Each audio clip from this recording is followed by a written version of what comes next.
After Hours. On this episode of the History of the Chords After Hours podcast, we discuss the Midwest metalcore band known as Seven Angels, Seven Plagues. Make sure to follow us on Twitter at IsSurviveByPro for news and latest episode postings. And make sure to subscribe to the show. Leave us a 5-star review and write us a comment on YouTube or whatever podcast service you're using. And if you'd like to see us do some live streams, leave us a comment or tweet us the keyword stream.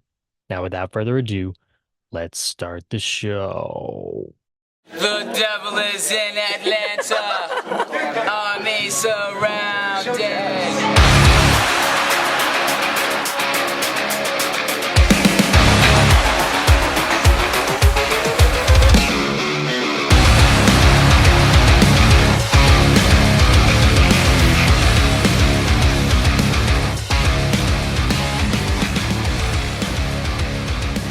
Welcome back to the History of the Chords After Hours podcast, where each and every episode I, Curtis, sit down with my good friend and avid listener to the History of the Chords podcast, Eric. How's it going, Eric? Pretty good, pretty good. Good. Comfortable 74 degrees in the house, man. Ooh, very nice. Quite unfortunate. Very nice. Yes. Quite unfortunate. It's a freaking sweatshop in here, man. You guys working me to death. Yeah, exactly. Shut up. Back to work. I'm about to put you to work, Eric, because you've got a little band to put in your spotlight today, huh? We do. Are you all ready for this? I'm ready for it, man. Bring it on. Shine the light. So, I do hope I'm pronouncing this right. They are Swedish, so bear with me. Sure, yeah. It is spelled A-L-L-T, so I assume it's alt. That's what I'm going with, yeah. Apparently that name in Swedish means everything. So we just could call them everything. Which if you go on their Bandcamp, it does say that word means everything, which is their approach to music. It's everything to us, or something like that. Everything. I do like that. Typical band going, it's my life. It's everything to me. I get it. I love it.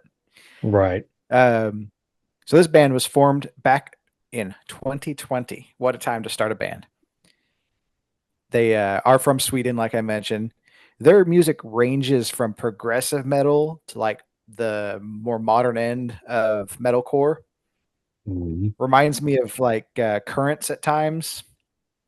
Okay. Yeah, I'm sure everybody out there is familiar with Currents at this point. They're kind of on the big side of things. They have those harsher vocals with some kind of softer, not softer, that's a bad word for it, but more chill music that might just be getting more to what today's core is doing at the moment. I don't know if you kind of feel that feel there for just at times. It's not through the whole thing. Yeah, no, for sure. I'm sorry, I'm perplexed. Why? You're making faces. I was like, oh man. I'm not very familiar. Well, this is kind of it's going a little bit of astray from the band we're talking about, but I'm confused why Baby Metal is on a modern metalcore playlist on Spotify. I mean, I know of Baby Metal, but I don't listen to them. Is that considered metalcore? I don't know anymore. I don't even know that I've ever heard any of their music. Okay. I mean, you know who I'm talking about though, right? I do. Yes. Okay. Anyway, carry on. Back to old. Let's talk about the band at hand here. I will say I am impressed for a band that's only been around for 3.5 years. We're just going to count it 3.5 years because we're basically halfway through 2024. They've almost got 100,000 monthly listeners on Spotify. That's pretty good. It's not bad. I think these guys are up and coming. Get on this band, because this is good stuff. I think so too, man. I did enjoy what I listened to, which is kind of surprising because, I mean, if you listen to this podcast or even the original History of the Chords, me and Josh are not fans of where metalcore has really gone. More production, more digital side, but I'm going to tell you something that really does it for me. And the one song that I really got hooked on was their newest single, Remnant. Dude, those vocals, And the way that he places it in that song, oh my God, dude, it like shakes me to my core. It's sick, man. Yeah, that Um, may be the first one I heard. Well, maybe not the first one I heard, but pretty close yeah, up there because it was one of those. that's I was letting Flesh God Apocalypse play out the end of the song or the end of the album. And I was mhm. like, okay, what's coming on after? And this is, not the first thing that came on, but one of those that came on after. And I was like, I don't know what's going on, but I need it. I need more of it. And I dove into this one. I was like, oh wow. So that is how we yeah, found them.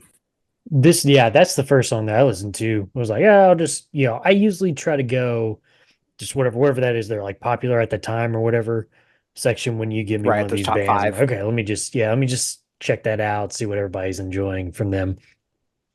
Um, love the header photo. That was a nice little draw into. I was like, okay, that's kind of interesting. I like the grayscale there. I would Right. almost say that there's some like I hear some like Devil Wears Prada with that kind of like synth kind of sound in the background, which I kind of wondered if they actually have a synth player or not. Probably I was not having a hard because time it's modern finding metalcore. information about Yeah, them because they're from Sweden. yeah, Their Bandcamp's very basic. Their Wikipedia page is non-existent. I was right. having a hard time actual information about them. His uncleans though at times are like it make me kind of think of like some old school, maybe not old school Devil Wears Prada, but it just kind of makes me think of Devil Wears Prada at times. I'm like, okay, I would have been down with Devil Wears Prada if they kept continuing in this direction, probably. But Right. I do enjoy this band. I do enjoy the little bit that I've heard from them. So I'll be interested to actually hear a full length album. Surely they're working on one. Right. I mean, they've got what I hope so. two EPs, bunch of singles, of course. Oh yeah, Um, lots of singles. yeah, They the do seem to Seals be signed trilogy. with Century Media Records as of 2022. Okay, That's the best I could find. okay. I'd had to do some digging to find that for that matter. Um, and Century Media's website kind of crashed on me while I was using it. So, there's that. So, yeah. Anyway, Hmm. that Century Media also has bands like Arch Enemy and Crystal Lake on there. So, some pretty Yes, big names in the course. So, I you didn't. think about, I didn't realize this. They have their first EP was 2020, Dark Waters. They put one mhm. out the next year that was the same name in 2021, but it's the same songs, but they're all instrumental. It's like, okay, interesting. Mm, I remember when I read their description on Spotify, it was either Spotify or maybe no, I guess it was Spotify. When it said progressive metalcore or progressive metal, I think I read it originally as post metal. And I was like, oh, cool. There'll be some like instrumental work and stuff like that. I was like, okay. Especially being Sweden, it seems like there's a lot of like right. post rock, post metal bands from like Europe. So I was kind of like, okay. But then I realized it was progressive. It was like, it's still good to me though. So they have any They have music done toured with videos? some, I don't know yet. Actually, I didn't get to looking at that. But I was going to say they have toured with some pretty big names out there, like Animals as Leaders and whatnot. Yeah. So your post metal, your post gent, whatever you even want to call that at this point. But I'm Have sure they they have uh live stuff out there at least. have they toured with Manta Rays in space yet? Not yet. We got to get Manta Rays up there. They're on that level yet, man. We're working on it. We got to get them skyrocket. That's the next one. Yeah. We gotta send them into space, man. Their popularity's in space. Um, cool. Anything else to talk about the band known as Alt? That's pretty much it. They got a good presence on Spotify, Bandcamp as far as music goes. If you want information, you're going to have to message them because it's very limited from what I could find. I'm gonna say So, instead of saying alt, I'm gonna say it as alt because it's oot, Swedish. Alt, alt. Well, it's like I'm I might be close alt. We're alt. because We're a band from they are Sweden. everything. We are everything. Alrighty. Let's dive on into this band that we're talking about today. A little band known as Seven Angels, Seven Plagues. Now, before we get into it, um, we're we're right on the tail, Eric. Right on the tail of history of the course here. We're about to catch up. Woohoo. We are diving into the section now where there's going to be a lot of these episodes are going to get shorter. They were already short enough. These episodes are probably going to get shorter. You're going to see a lot more band spotlights from Eric. Just kind of fill a gap because these bands that we're talking about now are have very short histories, and there was a purpose for that at the time. When we recorded that on the original, History of the Cores, we were also devoting our time to Throne of the Dragon podcast because season 2 of House of the Dragon was out, so on and so forth. So that's why if you might be kind of like, why are some of these episodes getting shorter and shorter? It's not because we're running out. Well, we kind of are running out of things to talk about because there's not a whole lot of history here, but these are really short-lived bands, especially this next one we're going to talk about after this episode. But yeah, today we're going to talk about a band known as Seven Angels, Seven Plagues. How were you introduced to the band known as Seven Angels, Seven Plagues, Eric? Who again? Seven what? Seven who? That's not 6, because that's not enough. It's not 8, because that's too many. No, we need even 7 angels and 7 plagues across the board. Okay. Okay. Very good. Very good. Well, this is pretty much the first I'm hearing them as far as the original podcast. That's about Yes. pretty sure never heard of that one before. Yeah. That was my other purpose too of like doing it the way that we did with a line. Because like I didn't want to like stop doing History of the Cores while we were focusing on Throne of the Dragon during the summertime. So it's like, okay, well, how can I kind of work in? I thought, well, we could do some like bands that maybe a lot of people just like have not heard of at all. I don't even know. I was trying to remember how many Spotify listens they have here because they're on Spotify. They made it to the big time. They on Spotify they have 5,871 monthly listeners. I've seen worse. I've seen a lot worse. But yeah, I thought, it's probably a good time to talk about some bands that short-lived. Some of them are stepping stones for bigger bands that became more popular, maybe not now because they may have died out or whatever, but later on after these smaller bands fizzled out. But anyway, I kind of felt like it was a good little compliment to focusing on Throne of the Dragon at the same time. But so yeah, that's kind of cool though. You get to experience new bands even if they aren't still around or not. So you've listened to their discography, their one EP and one full-length album. Not a whole lot to eat there, but it's a decent Nom, nom, lunch, right?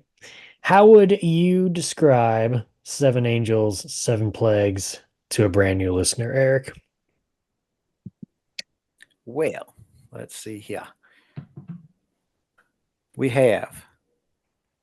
Okay. He's still stuck on old. Olt's pretty good. The full length album, I would say is kind of just on the heavy end of metalcore, except for like the piano bits of that era. I guess I should say too. Let me book into that because it is of that time for sure. EP, I would say, is just straight up old school metalcore with a bit of a softer underbelly at times, kind of almost leaking into like hardcore even. Okay. With kind of how those vocals are. Yeah. That's kind of because they are almost two very distinct sounds. Right. Yeah. And Not I think super distinct, but I mean they're different. They're different enough. Right. I think with what you're saying on the EP, it kind of lends to the fact that this band was born out of 2 hardcore bands. So you kind of still get some of that kind of bleeding over into your new project. But yep. Going back on the short-lived, history here of this band and some of these other bands we'll talk about. And we've talked about it too, me and Josh have. Some bands are really just meant to last a very short period of time. Because again, kind of like what I was just talking about a little bit ago, sometimes you need some of these bands to either be just a stepping stone or just to kind of be a quick little hitter that, gains, cult following, inspire somebody else later on, whatever. Um, and yeah, sometimes you get better bands out of short-lived bands like this. And in this case, I don't know if you're a fan of this band or not, but you ended up getting Misery Signals out of Seven Angels, Seven Plagues, which I mean, I don't know if they're still a big thing now, but they were, I remember their name was brought up a lot back in when I was in high school and even, early college age and such. But yeah. Over their short history, Eric, Seven Angels, Seven Plagues would have two vocalists. Timo Rios, who was on the EP Until the Day Breathes and the Shadows Flee, and then Matt Mixon on Jasmine's Lullaby. Describe the vocal styles that you hear from each member, and do you have a comparison for each? So for the full length here, the vocals actually remind me a little bit of the Handshake Murders. Okay. Okay. Definitely got the what was the description he used off that the horse barking. That's it. Was it Yeah. Horse Bark on that one? I guess it I think was, that was the yeah. one that was horse barking. Subhuman Gorilla was a life once lost. Subhuman cries of a large gorilla. Yeah, yeah, Yeah, yeah. there you go. Yeah, We're not but quite there with this one, but we got the horse barking down for sure. okay. Um, I do feel like this is early, early too. What are we talking about? This is 2000, I think. As far Yeah, as this early sound goes, this is 2000s. early, early. Um, I feel like this is one of those bands that they used as a stepping stone. They, paved the path so that these other guys could run. What is his name? Ramones or whatever. There's no way he could do what he's doing today without these guys laying that groundwork for him because it just wasn't there.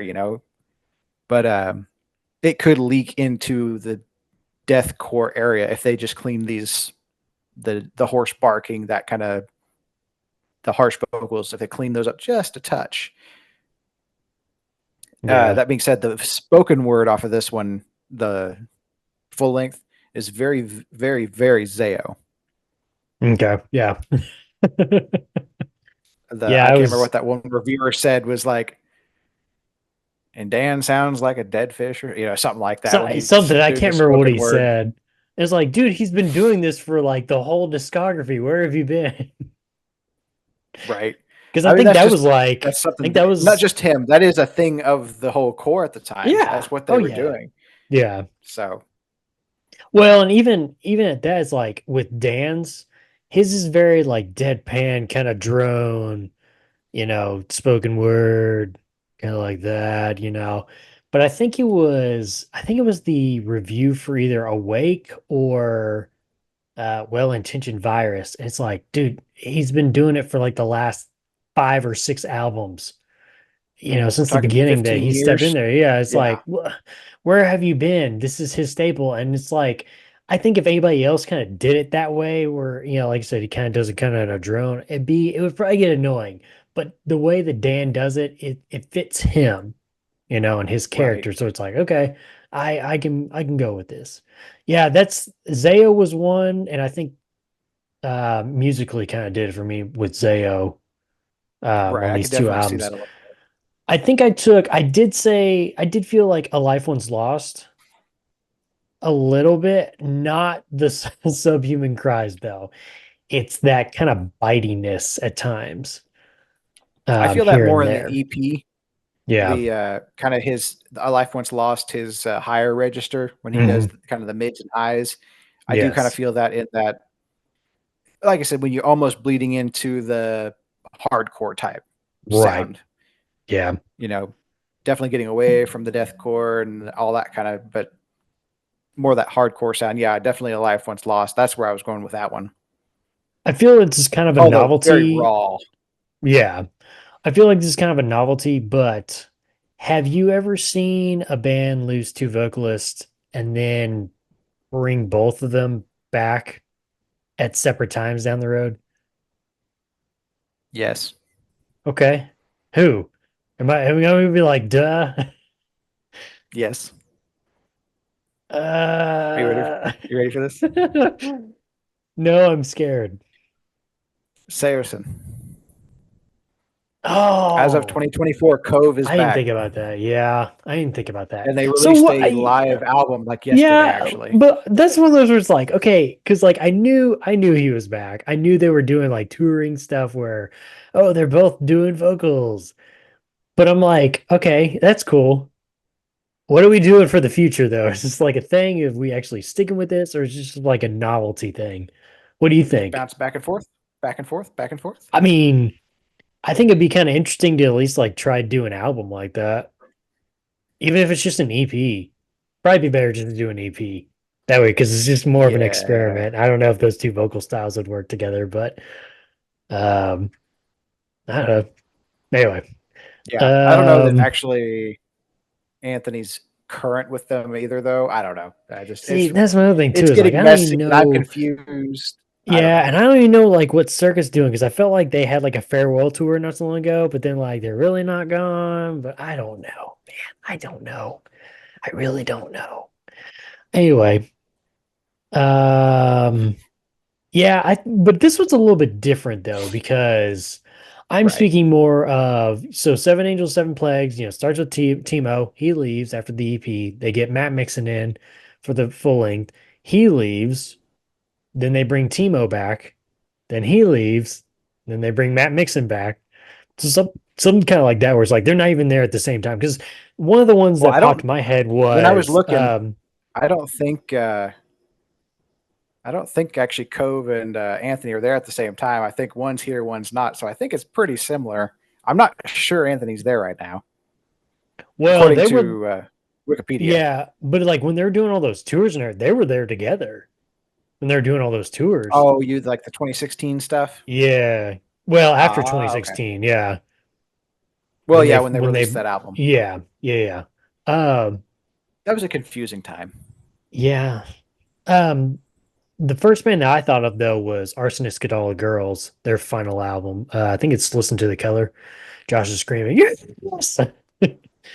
um, but yeah, but that was kind of like, yeah, that's not really what this situation is though, because it's like they're not in there at the same time. It was just kind of an interesting, yeah, little deal. I didn't know if you had something like that, but anyway.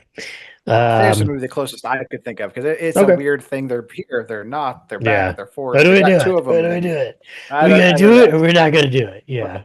what do I do with my hands? I don't know what to do with my I hands. don't know what to do with my hands.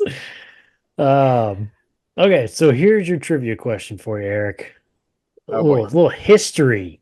See if you can get this history of the core. question down. History of the core. Their two album artworks pay homage to what jazz musician? Pretty sure it was Miles Davis, wasn't it? You got it, man. Whoa. Specifically, his album Miles Davis Volume 2. Man, I just realized something. Oh man, I still have the other background up. No, that's Nice. not even it. Okay, well anyway. Um yeah, I do enjoy the two album artworks. Well, I guess that gets right into our next question. When I look at their two album artworks, Eric, it tells me I'm getting into something not like raw demo produced, but like not like what we have now for sure. It's just kind of a raw Right. produced work. Um, the EP that you get on Spotify, the Day Breeze, Shadows Flee, da da da da. That's remastered. So I would be kind of interested to go back on like YouTube and find an original version of that because I bet it's pretty raw for whatever 99, 2000. Um, what's your take on these two short, sweet, and to the point albums? So on the outside, the cover, the first part that you digest with your eyes, Mhm. get that black and white or sepia or whatever you call that. Just picture of some instrument or something with a large block letters like that. Kind of makes me think it's going to be untouched by producers as a whole. It's They're like a just, live album. of course, almost live album, not quite necessarily, but we're heading that direction. It really doesn't disappoint in that. kind of does that for me. They're not bad. They're definitely young and raw, rough around the edges. I do feel like this could have built and been really been something, but you know, whatever happened happened. Look at this Stuff guy. and He's things. he's wearing a clown mask. Where'd he go? There he is. And having Look a at him. time of his life. He's a Look drummer at and he's wearing a mask. Nobody can tell who he is. He's the master drummer. I'm the masked drummer. Yeah. Um, you know, we talked about this. Let's go back to the Symphony in Peril album. You want to? We Or the can. episode, I mean. The Horrors Trophy album, their sophomore album. It starts out with the song, I think it's Peleandra or something like that. I can't remember what it's called. It's an acoustic intro. Okay. And if you remember correctly, my biggest problem with that was that could work, but there's no transition into the next song. It's just like they're just playing, and all of a sudden it just like stops. And then they go right into the next song. It's like, could have had a really good job like transitioning that. I have a problem with on their full length album, the what I would call transition instrumental acoustic track, The Afternoon. There needs to be more transition to it. I know I'm nitpicking at this point, but it's like, man. And it made me think of that Symphony in Pearl, episode. It's like, man, these guys, I don't know like why would you would listen to that and be like, oh, this is great. Like, no, it needs a little more transition to it, man. Otherwise, why even have that song in there? Once the record company was like, hey, we need one more song. Grab the guitar real quick. And you know what's funny? I think I said the same thing on the Symphony in Peril album. It's like, oh, just grab that out. Just grab that guitar real quick. Speaking of instrumental tracks, though, let's talk about the piano outro on that full-length album real quick, Eric. What is up with the trend of finishing the song, closing the piano, or if you're playing a guitar, putting down the acoustic guitar and walking out of the studio, closing the door behind you? Yeah, are you a fan of this effect? What do you think? I don't care for it necessarily. I don't hate it though as a whole. I think it's that what do they call that phenomenon? AMSR or whatever. Oh, yeah. Yeah. Listen to this. Listen to this. All whatever's going on in the room. You're listening to a pot of coffee brewing or something. Gonna whisper. Why would I spend 10 minutes listening? You're gonna hear all the coffee brewing. My ears. Yeah, I don't get it. Dumb. As a whole, though, like at the end of, I think y'all mentioned Emily in the original episode. Yeah. At the end of that one, it sounds like he throws his guitar down. He goes out and he slams that door and everything. I'm like, the end of that was emotional, I guess. And Right, you yeah. felt that. And he's like, I'm out of here. I can't handle this anymore. I can't do this. And he just throws it down and he leaves. And I was trying to think of another one. I think Escape the Fate, The Day I Left the Womb, I believe is what it was. That one kind of something similar in there. I can't remember if it was even at the end or somewhere at the beginning or in the middle. I don't remember. Been a minute since I listened to that one, but I think there was something going on there with that kind of thing too. But I don't know. I'm not necessarily 100% against it, but at the same time, I'm not really here to listen to you open and close doors. I can go to YouTube, the AMSR section, and listen to that all day long.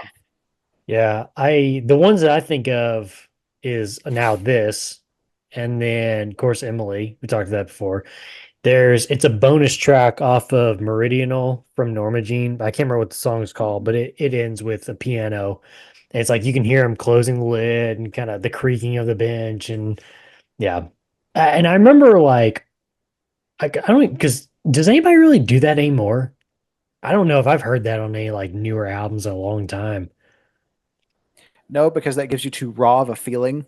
True, that's And true. we don't want raw anymore. We don't want it that. to be as We pristine don't as hear any of possible. that. Exactly. Yeah, I remember back in the day when I first heard it, I thought, okay, that's kind of interesting, kind of a cool little idea. But yeah, I quickly got tired of it because it seemed like everybody was Right. starting to do it, and it's like, okay. And me and Josh talked about in the original episode, somebody needs to bring it back, but do like a parody version of it, or it's like you're just like smashing things, you're falling, you're tripping over, maybe you go over there and you slam the door a couple of times. I think Josh did some about it needs to be like a bathroom right next door, and you hear like the flushing or somebody like groaning in pain or something. Like, oh, come on, stupid bean burrito. Yeah. So There you go. anyway. That's what we need. All right, we're at the end of the episode once again, Eric. So it's time for your favorites. If you have any, maybe you don't. I don't know. Find out. What you got for us? So album wise, technically there's only one album, but I'll include the EP because it's what we have. I do like the album just a little bit better, but I like those vocals just a little bit better. Is what that is. Okay. Okay. I mean, nothing really awful on either side. That's my flavor, just a little No, bit yeah, more. I hear you. Yeah. Okay. Lyrics. We got some lyrics from. Oh, there it is. A farewell to a perfect score. Ooh, nice song title. That is a pretty cool song title. And let's see. The lyrics I got for you are I just forgot I was human for a second. That I can't just be some image. I have error. I thought that was you for a moment, actually, when you said that. I forgot how to be human. I forgot I was human. That's why I picked that. I was like, that sounds like me. I'm so I can represented in relate. this song. See, this is what we're talking about. We want relatable lyrics. Yeah, just tell me when you're not feeling human. I'm like, yes, so much. Yes, thank you. Somebody understands finally. Yeah. Exactly. So, are you ready for some favorite songs? I'm ready. Number 3. This one may throw you for a loop. Number 3, I picked A Farewell to a Perfect Score, but I put it the EP version. Ooh, okay. Okay. Because I actually really, and vocalists aside, I really like the arrangement there a little bit better. It's just a little bit different of a sound. It's less like just metalcore-ish. It's got, I don't know, some soundbite stuff going on at the very beginning of it, stuff like that I kind of like. I don't know what's going on entirely, but I like it. Yeah. Okay. Nice. Number 2. Dandelion. Dude, I was just about to say, I was trying to remember which song it was. Yeah. That intro, dude, hits so hard. And I think it hits. Yeah. I don't know about you, because it's on both. So which one do you like better? The EP version or the full album? I went the full album version on this one. I think I do too. And I think one of the reasons that really do it for me on the full length is that transition from Away with Words into Dandelion. Just because of how the intro is on Dandelion, just that hit. That I was like, oh gosh, that's so good, man. That's some good stuff right there. You ready for number 1? Sorry, I couldn't see you for a moment. Number 1. I went with Arcadia Fades, which is Jasmine's Lullaby Part 2. I suppose is what they call that. Yeah, isn't it interesting that they put Part 2 in front of Part 1? Right. I couldn't tell if that was like if they had originally separated the album into a Part 1 and a Part 2, and this was just the beginning of Part 2, and it wasn't meant to be on the rear end of that song. Yeah. Of course, here's the other thing. I don't know. Yeah. That was one of those, because this is, like I said, a 25-year-old album at this point. I'm going, I don't know if they meant to do it like that or if they meant to make that a Part 2. I mean, it's like, I guess Escape the Face, the band of the day for me. You get the Guillotine Part 1, 2, and 3. They don't necessarily call Part 2 and 3 the Guillotine. Right. They have different names for them outside of just the Guillotine. So, anyway, then you get the rest of their albums, and they're not very good. Jasmine's Lullaby being the final track is just the piano. So that's another one too, where it's like, did the record company be like, hey, you need to put one more song to make it 9 here? I don't know, man. Who knows? Yeah. I want to give a Yeah. shout out to another good track title, "Silent Deaths, Crowded Room," or Crowded Lives. It's a nice little title too, man. Nice little title. They have some really Alrighty. cool sound titles. Yeah. Yeah. The biggest thing for me with this, the music's great. I love the music, but that album artwork just really gets me into this band, dude. Just looking at it, it's like, oh, it's so sick. It's so cool. Final thoughts on the short-lived band known as Seven Angels, Seven Plagues, Eric. Not too bad. Like I said before, they really could have been something if they would have continued on. But they do, like you said, they became a stepping stone for bands that came later, directly involved in other bands that came later. Being as early as they are, they were, I think one of your reviewers actually said it, they're just a few years ahead of where they should have been. As far as like, if they would have came 3 or 4 years later, they may have been topping charts. Yep. Might be talking about, Heat Seekers top 5 or whatever the stupid chart name is nowadays. We might be talking about them. Billboard 200. Yeah, whatever it is. But anyway, they're not bad. It's good to see where metalcore has come from and where we were then and where we are heading now.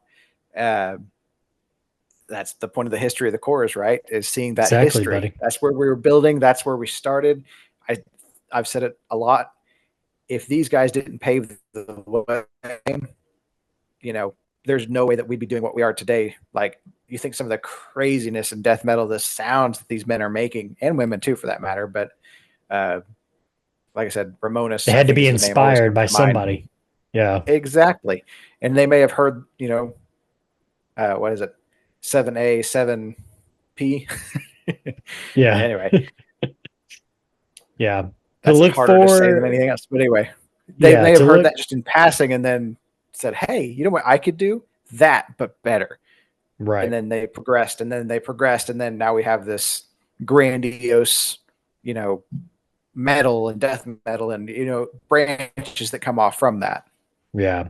To look to They the could have been the seed future. to help that branch. Yeah, to look to the future, we have to look to the past, Eric. And that's what we do here Sometimes. on the history of the course. Sometimes. Sometimes people just be like, I don't need the past. I can do my own thing. Make sure to Yeah. follow us on Twitter at @IsSurvivedByPro for news and the latest episode postings, not just on this show, but our other shows as well. We have the History of the Cores podcast, the original, the OG, the Pop, where me and Josh take a band from the core genre and we dissect it. We look at the history and the discography, and then we talk about it. And then we come back on this show and we talk about it some more. We also have the Red Right Hand podcast, which has covered all 6 seasons. And sooner or later, we'll get around to the movie when it comes out of the Peaky Blinders. And we also have the Throne of the Dragon podcast, which has covered season 1, currently season 2 of HBO's House of the Dragon. Also, while you're on Twitter, make sure to follow my co-host at Joshua Lynn Gary. Make sure to leave us a 5-star review and write us a comment on whatever podcast service you're using. And if you want to listen to us, see our smiling faces, head on over to our YouTube page. Just search Is Survived by Productions. That'll have every episode from all of our shows. Subscribe to the channel. Thumbs up the video. There it is. Big old thumb right in your face. Alrighty, till the next episode where reluctantly we're talking about the band known as Isles and Glaciers because it's in our contract. We'll see ya.